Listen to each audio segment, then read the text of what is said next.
எனக்கு அருமையானவர்களே, நம்முடைய அன்றாட வாழ்வில் ஒருவேளை நாம் தொடர்ச்சியாக தோல்விகளையும் துன்பங்களையும் குழப்பங்களையும் அடுத்த நிலைக்கு முன்னேறி செல்ல முடியாத சூழ்நிலைகளையும் எதை செய்தாலும் அவைகள் விளங்காமல் போகின்ற பட்சத்திலும் செய்யும் வியாபாரத்தில் அடுத்தடுத்த சரிவும் பல வருடங்கள் ஆகியும் நம்ம பார்க்கின்ற வேலையில எந்தவித ப்ரமோஷன் வராத நிலையிலும் நம் யாவருக்கும் தோன்றுகின்ற ஒரு தவறான எண்ணம் என்னவெனில், நம்ம பிறந்த நேரமே சரியில்லையோ, நம்ம ராசிக்கு இப்ப ஏதோ தப்பா இருக்கு போல என்பதுதான்.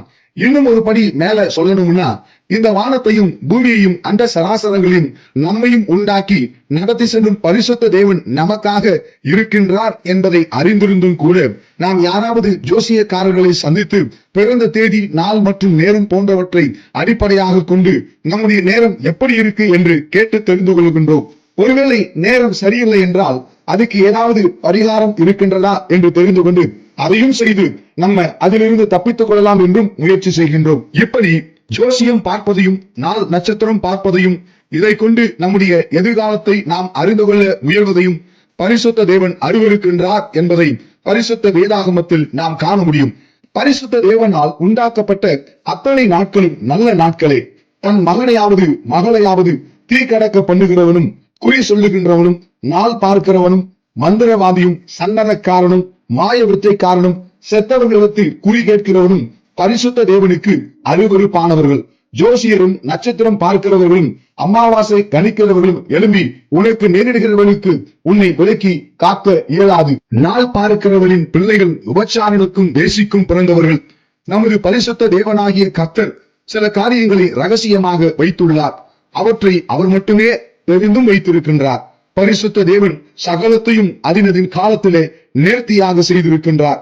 ஆதலால் ஆதி முதல் அந்தம் மட்டும் தேவன் செய்து வரும் செயல்களை மனுஷன் கண்டுபிடியான் என்று மிகவும் கடுமையாக பரிசுத்த வேதாகமத்தில் குறிப்பிடப்பட்டிருக்கின்றதை நாம் காண முடியும்.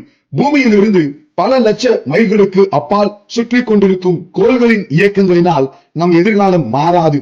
நம்மை படைத்த பரிசுத்த தேவனால் மட்டுமே அதனை மாற்ற முடியும் என்ற உண்மையை நாம் அறிந்திருக்க வேண்டும். நம்முடைய விசுவாசம் நம்முடைய கர்த்தராகிய இயேசு கிறிஸ்துவின் மீது மட்டுமே இருக்க வேண்டும். நம்முடைய எதிர்காலம் அவர் கரங்களில் இருக்கின்றது. எனவே நம்முடைய எதிர்காலத்தை குறித்து மற்ற அசுத்த ஆவிகளிடம் சென்று குறி கேட்கும் போது நம்மை உண்டாக்கின பரிசுத்த தேவனாகிய இயேசுவை துக்கப்படுத்துவர்களாக நாம் இருப்போம்.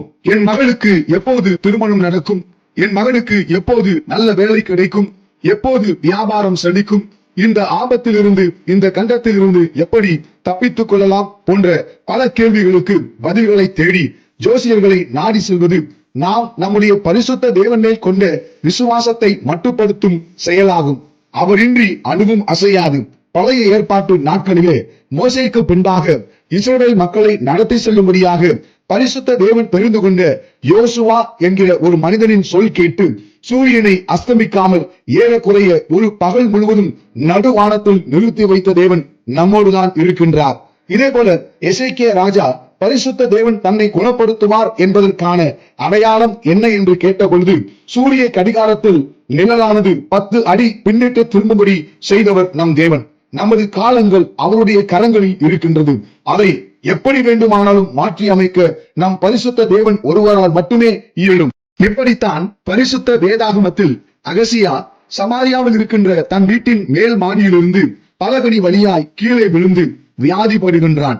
இந்த வியாதி நீங்கி தான் பிழைப்பானோ என்று பரிசுத்த தேவனிடம் விசாரியாமல் எக்ரோனின் தேவனாகிய பாகால் சேபுவிடத்தில் போய் விசாரியுங்கள் என்று ஆட்களை அனுப்புகின்றான். இவன் அப்படி இஸ்ரவேலின் தேவனாகிய கர்த்தரிடம் விசாரிக்காமல் எக்ரோனின் தேவனாகிய பாகால் சேபுவிடத்தில் விசாரித்ததினால் அவன் ஏறின கட்டிலில் இருந்து இறங்காமலேயே சாகவே சாவாய் என்று பரிசுத்த தேவன் சொன்னபடி அவன் இறந்து போகின்றான். ஆகவே எனக்கு அருமையானவர்களே, எக்காரணத்தை கொண்டும் ஜோசியம் பார்ப்பது, குறி கேட்பது, நாலு நட்சத்திரம் பார்ப்பது போன்ற தேவனுக்கு அருவருப்பான செயல்களை நாம் செய்து நமக்கு நாமே சாபங்களை வருவித்துக் கொள்ளாமல் இருக்க பழகிக் கொள்வோம். நம்முடைய சூழ்நிலைகள் எப்படிப்பட்டதாக இருந்தாலும் தேவன் நம்மை ஒருபோதும் கைவிட மாட்டார். அவர் நமக்கு வரும் தீமைகளையும் நன்மைகளாக மாற்றுகிறவர். அவரை நம்புகிற யாவருக்கும் சகலமும் நன்மைக்கு ஏதுவாக செய்கிறவர் என்று விசுவாசிப்போம். கர்த்தர் நமக்கு என்றென்றும் துணை நின்று நம்மை நன்மையான பாதைகளில் நடத்துவார். இக்காணொலியில் இறுதி வரை கண்டும் கேட்டும் உணர்ந்தவைகளை தங்களின் அன்றாட வாழ்வில் கைகொள்ளப் போகின்ற உங்கள் யாவரையும் பரிசுத்த தேவனும் உயிர்த்தெழுந்த ஆண்டவருமாகிய இயேசு கிறிஸ்து அளவில்லாமல் ஆசீர்வதிப்பாராக.